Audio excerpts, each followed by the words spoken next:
$20 in cash leaving your hand feels like something real. $100 leaving your phone barely registers at all.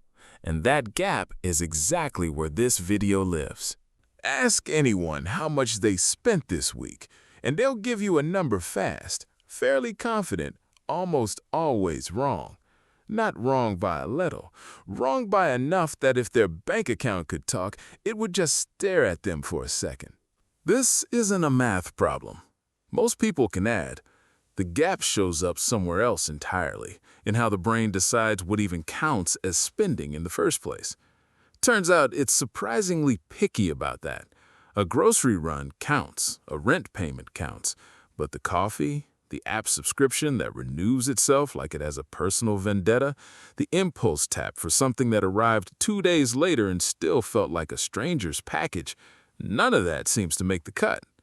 I've dug into how people actually track and misjudge their own spending, and the pattern is consistent enough that it's basically a design flaw in human memory, not a personal one, a universal one. By the end of this, you'll probably be able to guess, roughly, which purchases from this week your brain already quietly deleted. Chapter 1. The guess is always wrong in the same direction. There's a small, humbling experiment worth trying before this video goes any further. Guess your spending for the week, then go check.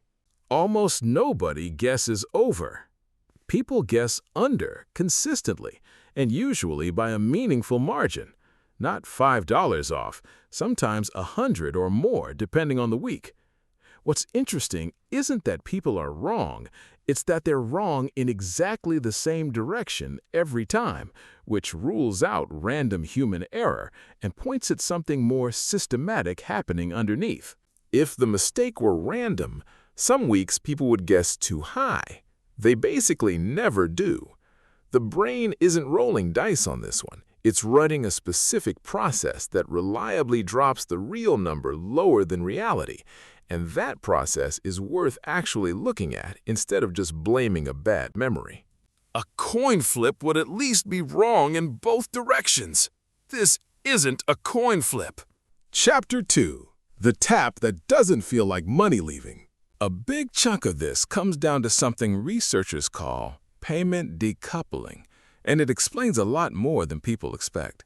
Handing over cash creates a physical moment. A stack of bills gets visibly smaller. The exchange is undeniable. Tapping a card or a phone removes almost all of that.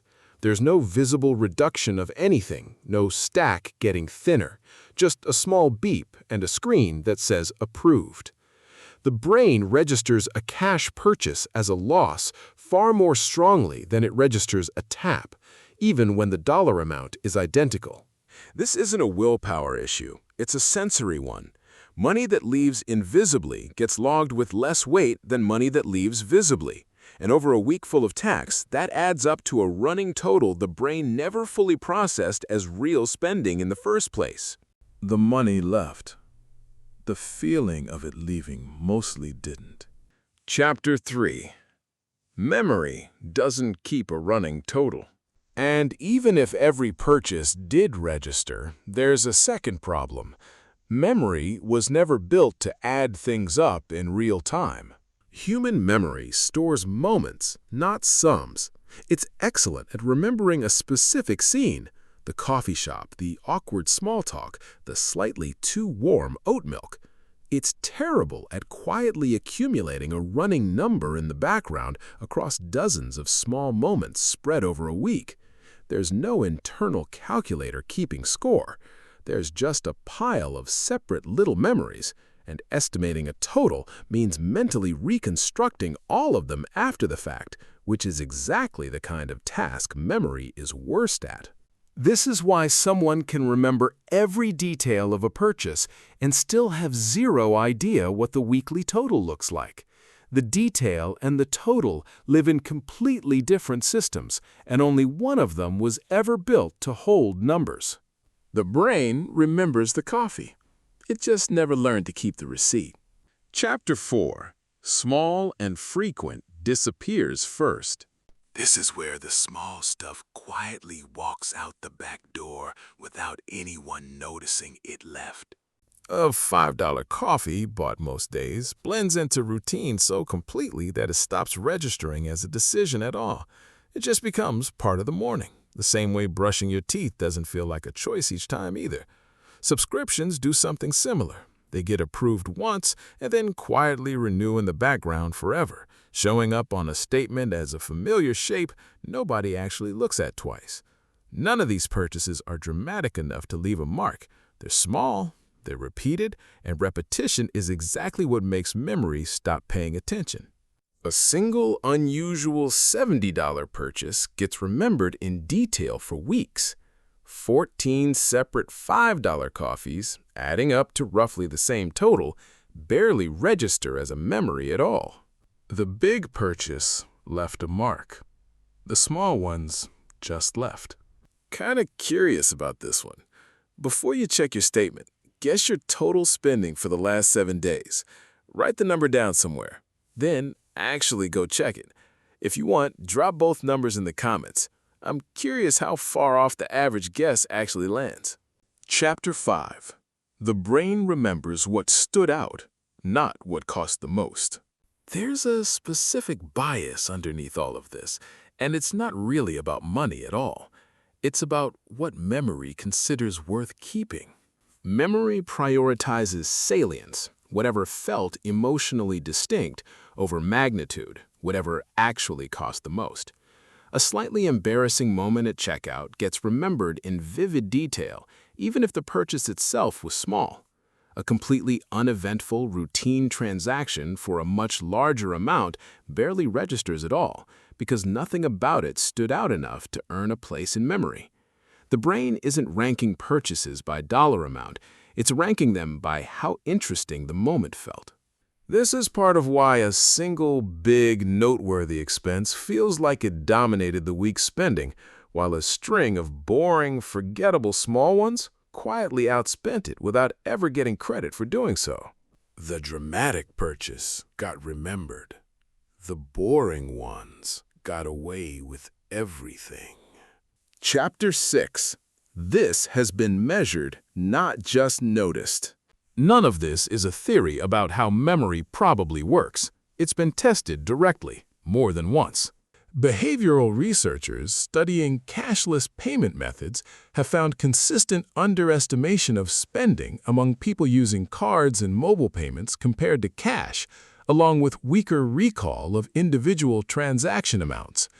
The pattern shows up across different countries, different income levels, and different payment platforms, which is usually the sign of something structural rather than a coincidence tied to any one group of people. Seeing this measured directly, instead of just noticed anecdotally, changes how it lands. This isn't a personal blind spot or a sign of carelessness. It's a well-documented gap between how spending actually happens and how memory chooses to file it away afterward. This isn't a feeling. It's a measured, repeatable gap with research behind it. Chapter 7. Different buckets, same money. There's one more piece to this, and it involves how money gets mentally sorted once it's already been spent. People tend to keep separate mental buckets for spending. Groceries in one, fun money in another, subscriptions somewhere else entirely.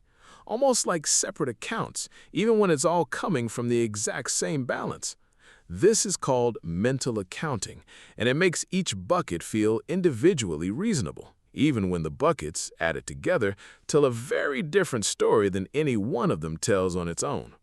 $15 for lunch feels small. 6 of those in a week feel small too, in the moment. $90 total on lunch, all at once, would feel very different. And the buckets exist specifically so that number never gets calculated in the moment it would matter most. Every bucket looked fine on its own. Nobody ever added the buckets together. Chapter 8. The total was never hiding. Memory just wasn't built to hold it. None of this means anyone is bad with money, or careless, or not paying attention. Every piece of this stacks quietly on top of the others. Taps don't register like cash does. Memory stores moments instead of running totals. Small, repeated purchases disappear from memory almost immediately. Salience beats magnitude every time. Separate mental buckets keep the full picture from ever adding up in real time. None of it is a personal failure to pay attention. It's how memory was built long before card taps and subscription renewals existed, applied to a system it was never designed to track. Knowing this doesn't make the number in the bank account any different.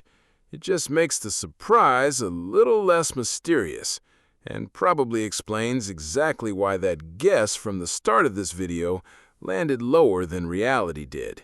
The money was never actually hiding. Memory just never learned to count it the way a bank statement does.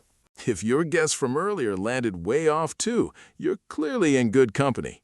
And a like helps this find the people who are about to have the exact same humbling moment. If you want more of this kind of thing, subscribing means you won't miss the next one. Now you know why the number in your head and the number on your statement almost never match.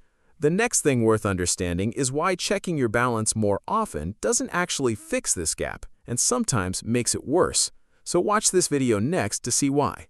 I'll put the video up on the screen for you to watch next.